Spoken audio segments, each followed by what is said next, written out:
Assalamualaikum warahmatullahi wabarakatuh. Mimin lanjutkan lagi cerita Raja Kegelapan Cipenya. Tapi seperti biasa, sebelum dilanjut, bantu tekan tombol like dan berkomentar juga Tuan Rena gas. Bab 1187, air jernih tak akan membawa ikan. Aroma yang familiar, sosok yang tak terlihat. Su Piao Miao, wanita yang hanya menunjukkan punggungnya pada Ji Fei telah menjadi keingintahuannya. Bukan karena penampilannya, tapi karena apa sih yang ingin dilakukan wanita ini? Terutama karena dia melihat He Sun Feng terbunuh tadi. Karena saat aku memasuki aula itu, aku mencium wanginya. Wewangian feminin yang menawan akan membuat Anda bingung. Tetapi dia tidak melangkah maju untuk menghentikannya, dan dia tidak mengerti apa maksudnya. Jadi, Ji Fei mengikutinya sepanjang jalan ingin tahu apa tujuannya. Aku tidak tahu seberapa jauh aku berlari. Yang ada hanya suara angin yang terus terngiang di telingaku. Tiba-tiba seorang wanita muncul di depannya dengan momentum yang luar biasa dan melaju ke arah Ji Fei. Ji Fei tidak melawan sama sekali. Dia hanya berhenti. Apakah kamu sungguh-sungguh percaya padaku bahwa aku tidak akan menyakitimu? Terdengar suara samar dan genit. Saya masih punya keyakinan ini. Kau benar-benar sok suci. Aku akan membalaskan dendam He Sun Feng sekarang juga. Setelah Su Piao Miao selesai berbicara, kekuatan dahsyat menyerang Ji Fei lagi. Ji Fei masih berdiri di sana tanpa bergerak, seolah-olah dia tidak merasakan apapun. Ji Fei benar-benar tidak takut dengan serangan ilusi itu. Meskipun dia sedikit kesal, dia menghentikan serangannya saat dia menyerang Ji Fei. Tahukah kamu mengapa aku memanggilmu ke sini? Masalah pembunuhan He Sun Feng. Kamu sangat pintar, tidak ada yang bisa disembunyikan darimu. Sebuah suara samar yang dipenuhi ketidakpuasan dan kebencian terdengar. Saya tahu lebih baik daripada mengatakan bahwa Anda memberi saya izin untuk membunuhnya. Ji Fei berkata lagi. Ji Fei, terkadang menjadi terlalu pintar bukanlah hal yang baik. Itu hanya akan membuat orang lain sangat kesal dan bahkan membuat orang lain ingin membunuhmu. Apakah kamu mengerti? Aku mengerti, tapi kau tidak akan membunuhku. Jadi kenapa aku harus takut? Wah, Ji Fei tiba-tiba merasa dadanya seperti dihantam keras dan suatu kekuatan feminin bagaikan gelombang besar menyerbu ke dalam tubuhnya, seketika menyerbu ke arah tubuhnya dari segala arah. Dia bahkan mundur 7 atau 8 meter, meninggalkan jejak kaki yang dalam di tanah. Batuk, batuk, batuk. Ji Fei terbatuk 2 kali berturut-turut dan menatap sosok halus di depannya. Apakah kau benar-benar ingin membunuhku? Mendengus, jika aku ingin membunuhmu, kau pasti sudah menjadi abu sekarang. Kekosongan, kegenitan dan penghinaan. Ji Fei berhenti berbicara karena darah di tubuhnya mengalir deras dan dia tampak seperti akan muntah darah kapan saja. Dia cepat-cepat menarik napas dan menahannya di dalam tubuhnya. Setelah 3 menit, Ji Fei merasakan nafas di tubuhnya hilang. Yang mengejutkannya ialah tampaknya ada suatu kekuatan yang terus-menerus meningkat dalam tubuhnya. Meskipun lemah, ia terus mengalir keluar seperti air mancur. Apa alasannya?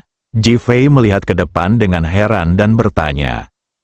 Mengapa? Su Piao Miao mendesah penuh penyesalan. Ji Fei tertegun. Mengapa kamu mendesah, Ji Fei? Aku baru saja melihatmu begitu santai dan tidak waspada. Jadi aku tiba-tiba menggunakan jurus untuk mencoba membuka meridian yang murni milikmu. Namun sayangnya, aku tetap tidak bisa membukanya. Ada penyesalan dalam nada suaranya yang samar. Ji Fei diam-diam bersyukur dalam hatinya. Terima kasih, aku akan menemukan cara untuk menyelesaikan masalah ini. Apa yang ingin kamu lakukan? Tidur dengan Seng Lingyun. Ada rasa dendam yang bahkan lebih kuat dalam nada bicaranya yang samar itu. Aku tidak memikirkannya, istriku adalah Li Ruoxi. Su Piao Miao merasa jauh lebih lega. Berpikir jika Jifei benar-benar tidur dengan Seng Lingyun, apa yang akan dia lakukan di masa depan? Benarkah mendekati pria yang tidur dengan banyak wanita? Jifei, serangan yang baru saja ku berikan padamu tidak berhasil, malah memberikan efek sebaliknya. Jifei tercengang. Apa maksudmu? Orang yang mengajarimu ilmu bela diri sudah mencoba berbagai cara untuk membantumu membukanya, tetapi tidak berhasil. Dan dengan seranganku tadi, kau sepertinya merasakan gelombang energi di permukaan, dan terasa sangat nyaman di dalam tubuhmu, kan? Jifei mengangguk. Benar sekali, tetapi ini adalah air tanpa sumber. Ini seperti kekuatan yang tersimpan dalam tubuhmu yang belum dimurnikan dan diserap, yang dilepaskan perlahan-lahan. Ketika semuanya dilepaskan, tubuhmu mungkin tampak lebih kuat, tetapi ia akan menjadi pohon yang kuat dan tinggi tanpa akar yang dalam. Begitu kau bertemu dengan seorang guru, kau akan dikalahkan dengan lebih menyedihkan. Mendesis, Jifei menarik napas dan ekspresi serius muncul di wajahnya. Awalnya ia gembira, mengira ini adalah hal baik dan peluang untuk terobosan. Tetapi ia tidak menyangka hasilnya justru kontraproduktif dan bahkan mengancam jiwa. Dia dipenuhi rasa takut dan bahkan khawatir. Jika meridian yang murni Anda tidak terbuka, Anda akan selalu berada dalam lingkaran setan ini dan tidak akan pernah bisa benar-benar keluar. Pada akhirnya, Anda akan menghabiskan energi internal Anda dan mati. Jifei, dia tidak tahu harus berkata apa. Setidaknya dia tahu bahwa dia tidak bisa menyalahkan Su Piao Miao. Dia bermaksud baik tetapi dia tidak menyangka akan mendapat hasil seperti ini. Awalnya, kamu membunuh He Sun Feng, dan aku khawatir Ling Kongsu akan marah. Jadi aku mencoba membantumu seperti ini. Sayang sekali. Ada banyak nada menyalahkan diri sendiri dalam nada bicaranya yang samar. Kamu tidak perlu menyalahkan dirimu sendiri. Segala sesuatu ditentukan oleh takdir. Dan mungkin aku hanyalah orang yang berbeda, tumbuh melawan takdir. Jifei mengatakannya dengan sikap acuh tak acuh. Mengapa? Betapapun optimisnya Anda, fakta adalah fakta dan ini tidak dapat diubah. Bahkan ada lebih banyak kekhawatiran dalam nada bicara yang samar itu. Jifei terdiam. Setelah sekian lama, saya akan kembali ke Ling Kongsu. Saya membawa salinan rekaman video kematian He Sun Feng. Saya akan berusaha semaksimal mungkin untuk membantu Anda berkoordinasi dan mencegah Anda mendapat balasan. Tetapi Anda tidak boleh menyinggung keluarga seni bela diri kuno itu lagi.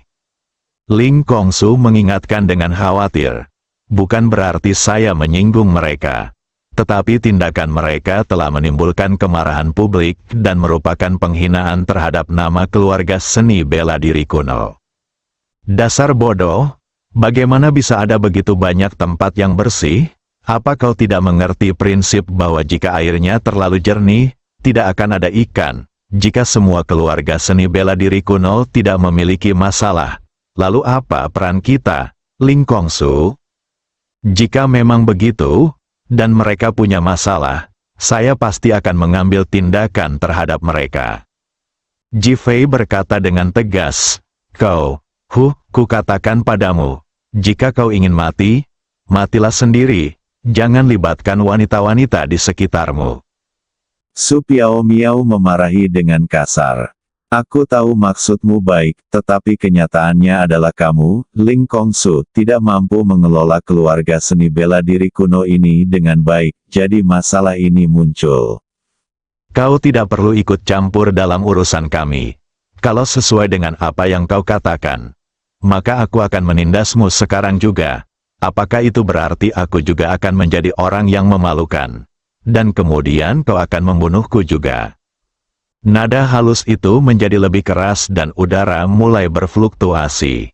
Ekspresi Jifei juga berubah tidak senang. Ya, dasar bodoh, kalau airnya terlalu jernih, nggak akan ada ikan. Sekali lagi kukatakan padamu, jangan cuma bicara soal benda.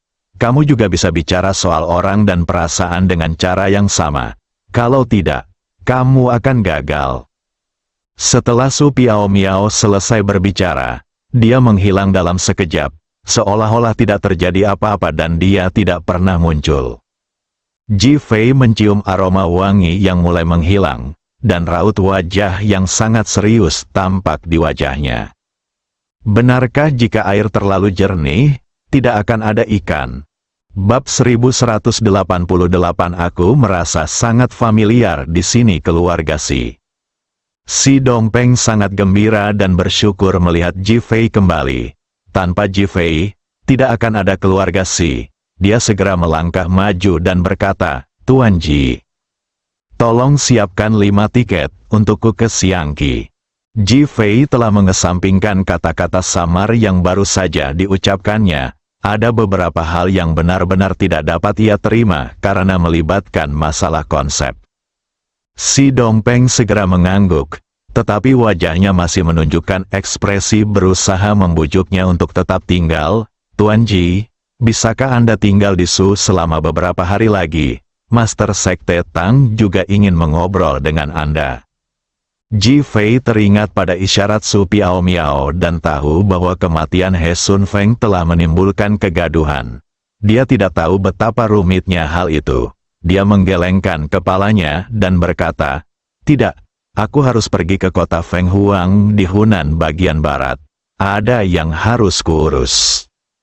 Ji Fei selalu menyimpan kematian Bai Ruo di dalam hatinya, dan merasakan penyesalan yang tak terlukiskan atas hal itu. Dia selalu ingin pergi ke kota Feng Huang untuk mengirimnya pulang.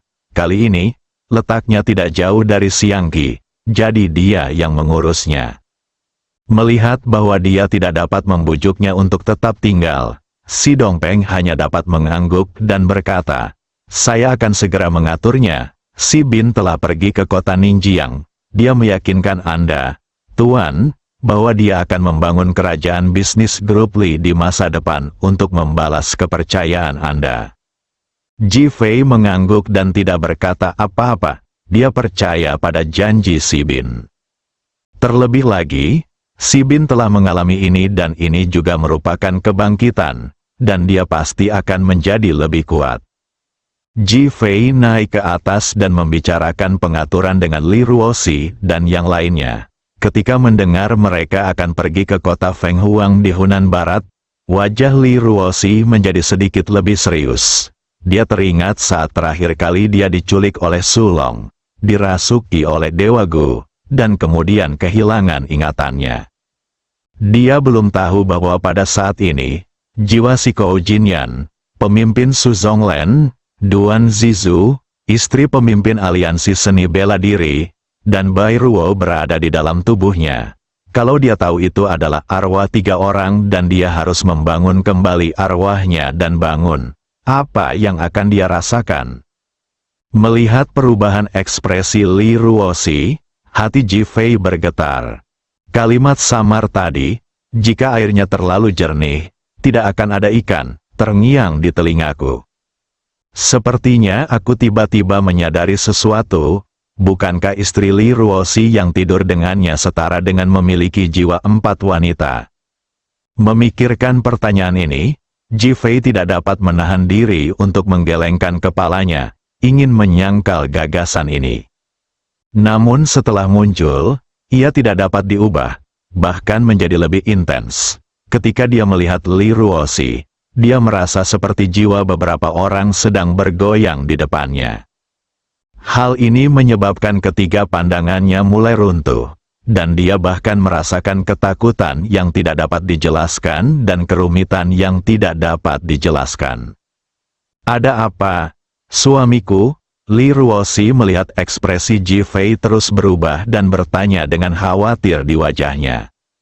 Ji Fei menarik napas dalam-dalam, segera menenangkan diri, tersenyum dan menggelengkan kepalanya. Tidak apa-apa. Li Ruoxi melihat Ji Fei tampak tidak senang, tetapi dia tidak terlalu memikirkannya. Namun hati Ji Fei mulai menjadi rumit. Dia tiba-tiba menyadari bahwa kata-kata ilusi ini akan mengubah hidupnya. Karena sekarang dia tiba-tiba merasa bahwa dirinya sebenarnya sangat kotor.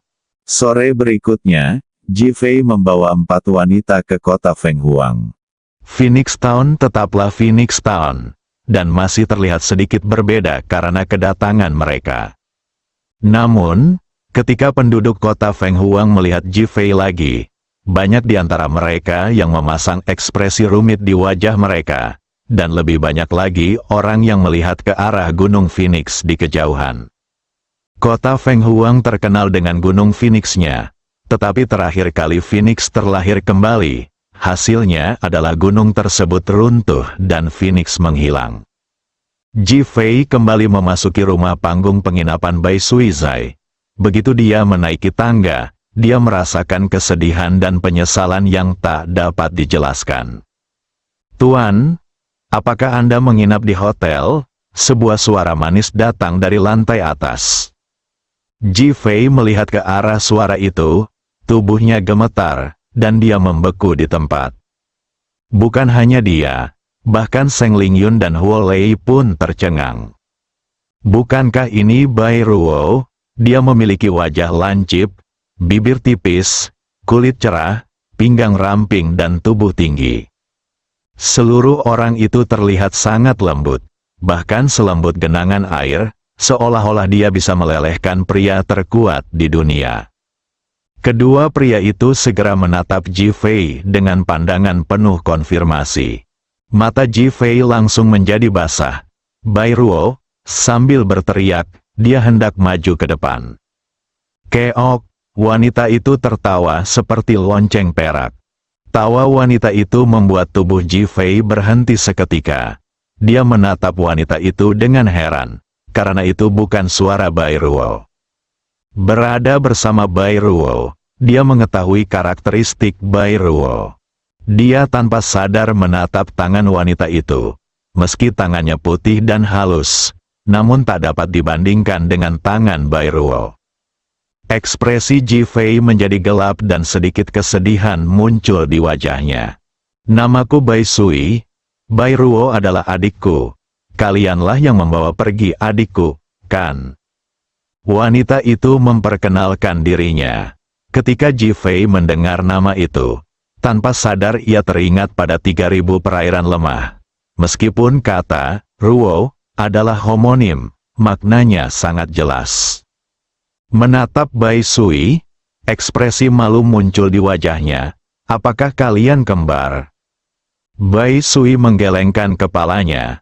"Usia kita beda 2 tahun, tapi semua orang mengira kita saudara kembar." Jifei menarik napas dalam-dalam, dan Seng Lingyun serta Huo Lei tersenyum pada Bai Sui. "Kau kesini untuk menjenguk nenekku, kan?" Meskipun pertanyaan Bai Sui tidak mendapat jawaban dari Jifei, dia berinisiatif untuk menanyakannya. Jifei tidak berbohong dan langsung mengangguk. "Aku di sini untuk mengucapkan terima kasih padanya. Kamu tinggal di sini dulu. Aku akan membawamu ke desa Bai Sui besok." Setelah Bai Sui selesai berbicara, dia berbalik dan berjalan ke atas. Hanya sesaat setelah berbalik, senyum di wajahnya lenyap, matanya memerah, dan air mata mengalir. Suster Bai Ruo telah tiada. Ketika dia melihat kendi yang menyimpan ulat sutra emas Gu milik Bai Ruo pecah, dia tidak ingin mempercayainya. Tetapi itulah faktanya, fakta yang tidak bisa diubah. Ada begitu banyak kesedihan dan rasa sakit di hatiku. Ketika semua orang tiba di lantai 3 rumah panggung itu, Jifei melihat barang-barang tertata persis sama seperti saat dia datang terakhir kali. Tetapi benda-benda dan orang-orangnya telah berubah. Terakhir kali, Li Ruoxi tidak sadarkan diri, dan Seng Lingyun serta ketiga wanita lainnya tidak ada di sana. Saat dia kembali lagi, Bai Ruo sudah pergi dan Feng Huang sedang berlatih pengasingan. "Saya merasa waktu selalu terlalu berat untuk ditanggung." Dia menarik napas dalam-dalam, dan ekspresi rumit muncul di wajahnya. Bai Sui telah kembali normal. Dia mengatur agar mereka tinggal dan kemudian pergi sendirian. Seng Lingyun, Huolei dan Longker semuanya memiliki kesan terhadap Bai Ruo karena mereka pernah bersamanya sebelumnya. Mereka merasakan kesedihan yang tak dapat dijelaskan di hati mereka. Tetapi mereka hanya bisa mengendalikan emosi mereka agar tidak membiarkan Li Ruoxi melihatnya.